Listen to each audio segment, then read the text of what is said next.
Righto, let's get started. This is the round to square interpenetration, and it looks some of this. So this is a drawing we've been given, and it's very similar to the one you have in the assessment. The diameter is 120, so half that will be the radius of 60, so that'll be 120 plus 60, so that total length of mine will be 180. I've got a thickness of 2 millimeters, and you will need to do the calculations to satisfy the assessor. So we've got to take the outside diameter, subtract one thickness. That will give us the mean diameter, the middle of the metal for rolling up, and that will give us a pattern length of 370.52. However, obviously that won't fit on my page, and I'm going to halve all the measurements on this drawing. So I'm going to do it in a scale of 1 to 2. So we'll need drawing instruments, of course, pencils, set squares, T-square, or as it comes with the drawing board, and a decent set of compasses. The assessment says that we only have to develop out the pattern for this round portion here. So what we need to do is basically just draw this view here on our paper and project all the necessary details from here outwards. So we don't need that drawing, so I'll go ahead and draw this on my page ready to develop this portion up here. Now let's draw the view that we need to be able to do this pattern. First thing we need to do is draw a center line. As this is round, center line, we can just draw that in like this, and let's draw our square box. So that just will come up here, and that's 90. In my case, it's my drawing says 180, so I've halved it, scale of 1 to 2, so I can do that. We don't even have to draw the whole thing. I'll just scoot these lines down here. Where we're really interested is where the pipe fits. Now the pipe is, in my case, it's 120, and so it's 60, so it'll be 30 either side. Put a mark there. And it's got a height of 120, so again that's 60 from this point. So put right up there, and we just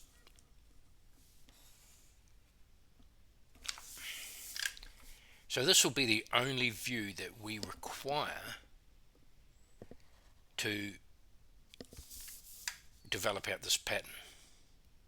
Get my compass set at 30 millimeters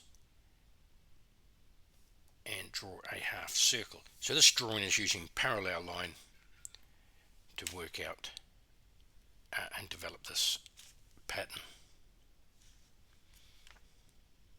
Same thing, divide the circle into 6 bits. We know there's a couple of techniques for doing that. We can use our 30-60 to do that. Going from the center, and we can do that, so we know that works. I'm going to bring those lines down. I'll change the color, so let's go green. I'm going to bring those all the way from that circle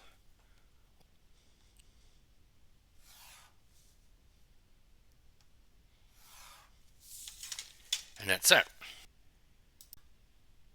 So to work out the length of this pattern, it's just simply a matter of taking the mean diameter, which is 120 minus 1 thickness, which in this case is 2, so it's 118.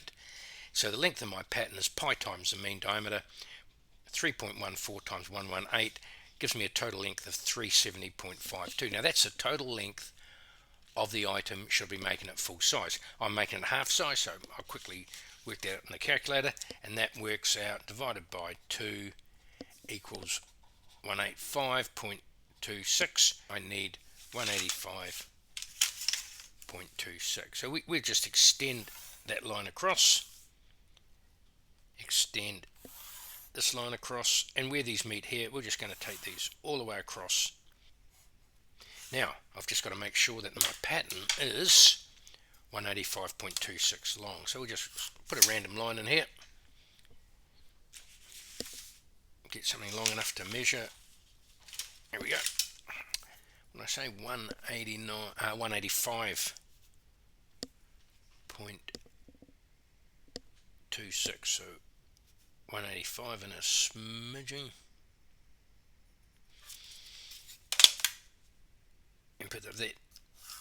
We have the total length of our pattern. Now, in the past, we've stepped off around the circle to get our 12 pieces. That is not appropriate for this. So what we're going to do is just going to throw in a random line up here, and I'll show you how to divide any area to any amount. So in this case, we're doing 12. So if I get my 185, which is the length of my pattern, and divide that by 12, I end up with 15.4388. So I'm just going to find it doesn't matter. This measurement does not matter. It doesn't matter whether it's 15, 17 or 13. But I'm just going to now go all the way along this line that I've thrown in randomly. Make sure that you set the point of your compass accurately each time. Boom, and we end up with 12. 1, 2, 3, 4, 5, 6, 7, 8, 9, 10, 11, 12. So that's 12. Now, what we do is we simply join those two end parts up. So this is the end of our pattern, and we can just join that up. Right, now here comes the magical bit. So once we've joined that up, we simply get another set square. You can even use a ruler, and holding the bottom one down firmly, I can slide this along, and as I slide it to each mark, I just transfer that mark down to this line. And all I'm doing is transferring these 12 equally spaced pieces on this line of no significant measurement, just close to what I want, or else it'll go off the page, obviously. And I do this, I'm holding this bottom one down firmly, and we get it's done very accurately. And this can be used, this method can be in the workshop if you have to put 7 holes or something. It doesn't matter the number, you just use the same method all the way down. It doesn't matter if you make a mistake. Now I have to move along a wee bit, just hold the top one down, slide this one along, and we're back in business again. And these will be super duper accurate. Righto, so we've got all those there on the top. I just now have to bring those down on our pattern.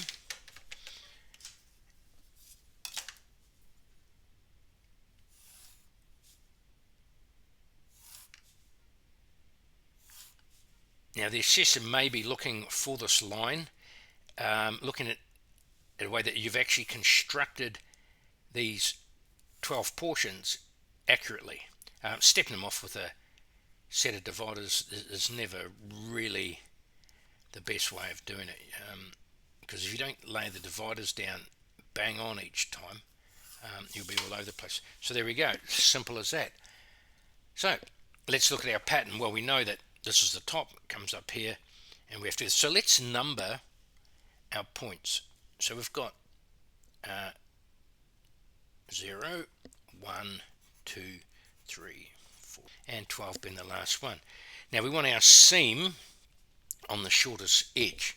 Normally that's the case, not always, but normally that's the case. So we will make this one 0,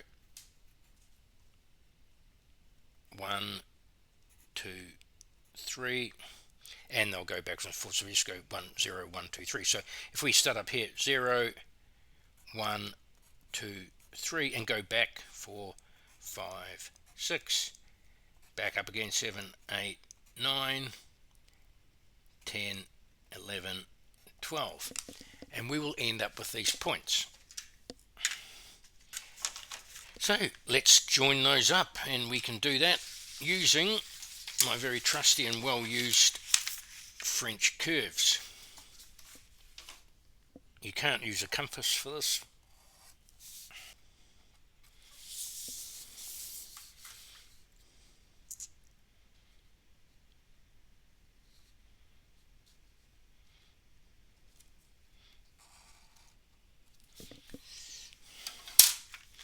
we can finish that off.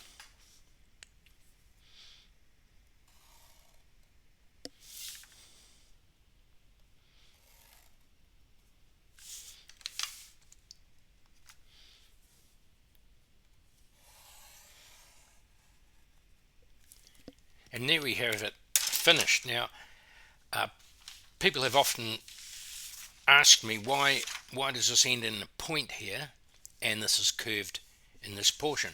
Well, if we look at the drawing, you can see that this is a point and this area is curved. So this curved area represents this part of the pattern. While this is a half circle, this is a stretched out half circle over 6 of our squares. So that's why that's pointy there, and this is curved here. And that's it. That's the finished item. You will need to put your maths calculations on there to satisfy the assessor. And don't forget, if you are going to dimension it as the full-size finished item. That's good. Thanks very much for watching, and that's the end of Unit Standard 25705. That was Task 5. Hope to see you at the other unit standards.